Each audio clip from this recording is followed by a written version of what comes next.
कल्पना कीजिए, एक जलता हुआ कोयला किसी और पर फेंकने के लिए आप अपने हाथ में पकड़ते हैं। उसे चोट लगे न लगे, लेकिन सबसे पहले हाथ किसका जलेगा? उत्तर होगा आपका अपना। आज की भाग दौड़ और नफरत भरी दुनिया में हम अक्सर भूल जाते हैं कि आग से आग नहीं बुझती। भगवान बुद्ध ने 2500 साल पहले एक ऐसा शाश्वत सत्य बताया था जो आज भी हमारे टूटे हुए रिश्ते और अशांत मन को जोड़ सकता है। नहीं वेरेन वेरानी, अर्थात यानी वैर से वैर कभी शांत नहीं होता। आइए जानते हैं बुद्ध के इस अवैर के सिद्धांत को गहराई से। नमस्कार दोस्तों, स्वागत है आप सभी का हमारे चैनल बौद्ध दर्शन में, जहां आंतरिक जागरण के साथ प्रतिदिन हम कुछ नया सीखते हैं। दोस्तों, बौद्ध धर्म का यह शाश्वत सिद्धांत है कि वैर से कभी वैर शांत नहीं होता, बल्कि अवैर प्रेम और करुणा से ही शांत होता है। धम्मपद के यमक वग्गों की 5वीं गाथा यही है। नहीं वेरेन वेरानी सम्मनथितम कुदाचनम अवेरेन च सम्मनति एस धम्मो सनातनो। इसका अर्थ है कि घृणा को घृणा से समाप्त नहीं किया जा सकता। घृणा को केवल प्रेम से ही जीता जा सकता है। यह एक सनातन नियम है। तो आइए भगवान बुद्ध के इन गहरे शिक्षाओं को विस्तार रूप से समझते हैं। पहला, अक्रोध अर्थात क्रोध का अभाव। बुद्ध सिखाते हैं, जब हम किसी के प्रति प्रतिशोध की भावना रखते हैं तो हम वास्तव में अपने भीतर एक जलता हुआ कोयला पकड़े होते हैं। क्रोध वह आग है जो शत्रु को जलाने से पहले स्वयं हमें जलाती है। अवैर का अर्थ केवल शत्रुता का न होना नहीं है, बल्कि मन की वह अवस्था है जहां द्वेष के लिए कोई स्थान न हो। दूसरा, करुणा और मैत्री। बुद्ध ने मैत्री भावना पर बहुत जोर दिया।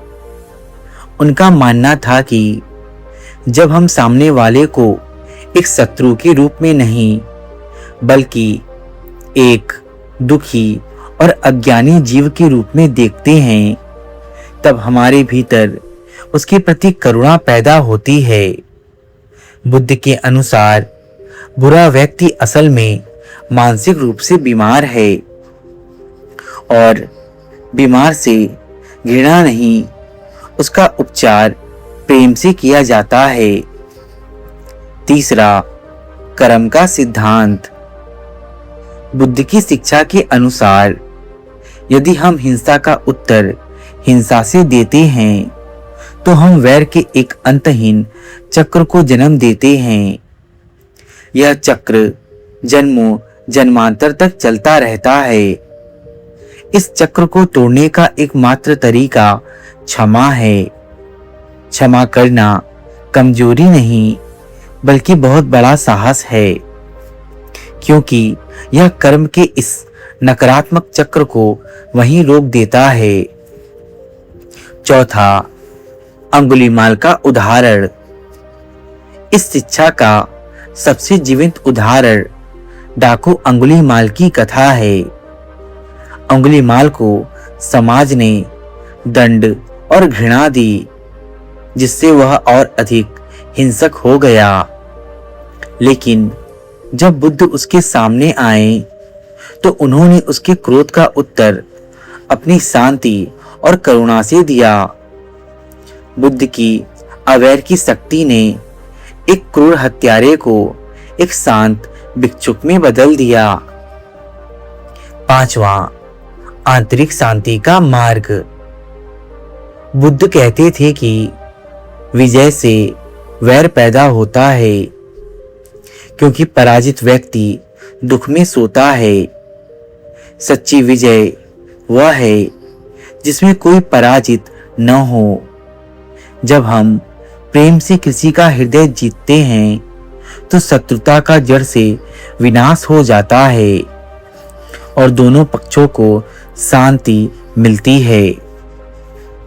निष्कर्ष यह है कि बुद्ध की यह शिक्षा आज के समय में और भी प्रासंगिक है।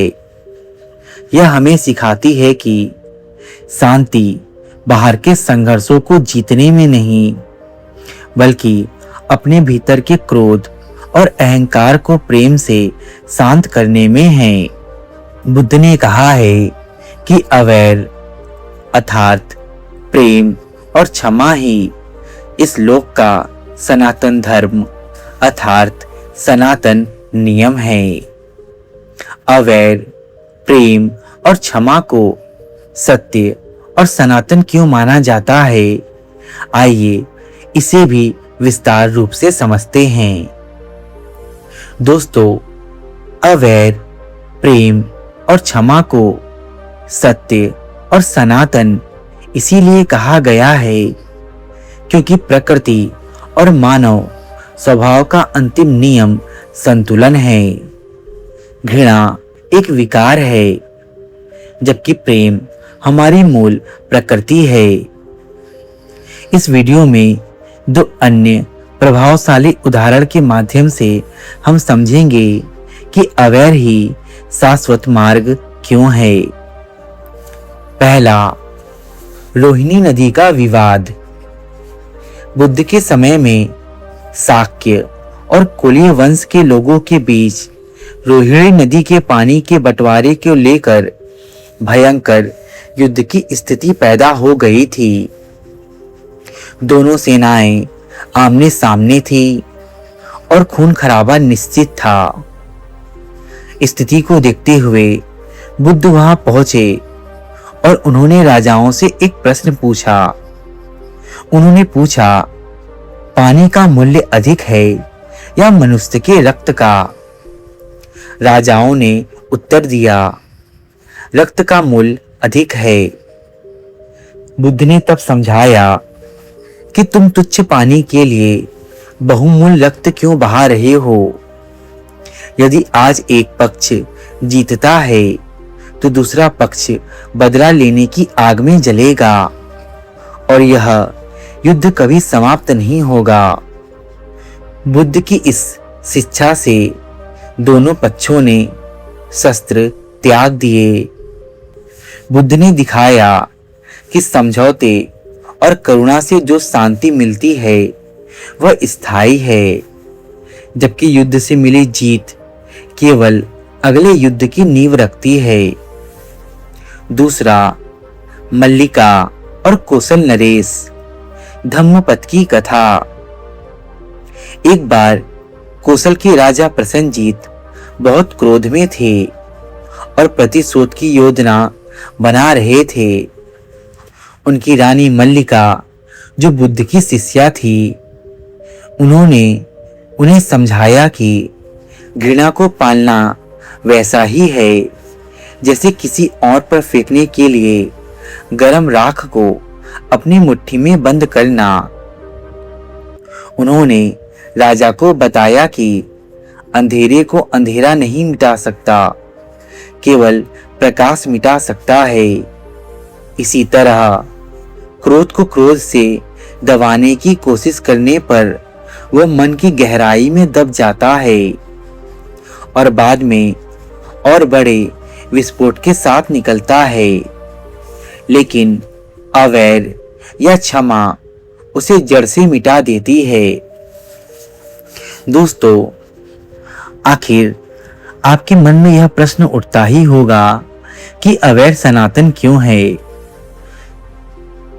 मनोवैज्ञानिक और आध्यात्मिक कारण, ऊर्जा का नियम, भौतिक विज्ञान की तरह क्रिया की प्रतिक्रिया होती है। घृणा एक नकारात्मक ऊर्जा है जो बढ़ती ही जाती है। अवैर उस ऊर्जा को सोख लेता है, जिससे प्रतिक्रिया की श्रृंखला टूट जाती है।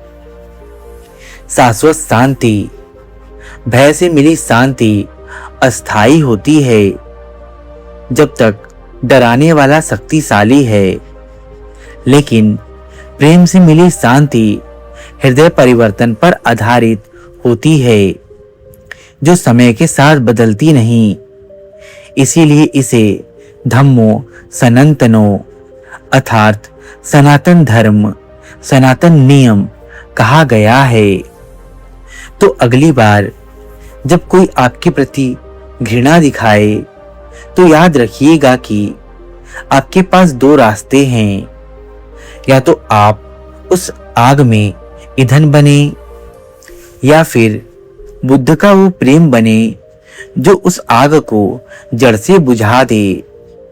बुद्ध कहते थे कि क्षमा कमजोरी नहीं, बल्कि दुनिया का सबसे बड़ा साहस है। क्योंकि योद्धा वो नहीं जो हजारों को युद्ध में जीत ले, बल्कि योद्धा वो है जो अपने ही भीतर के क्रोध को जीत ले।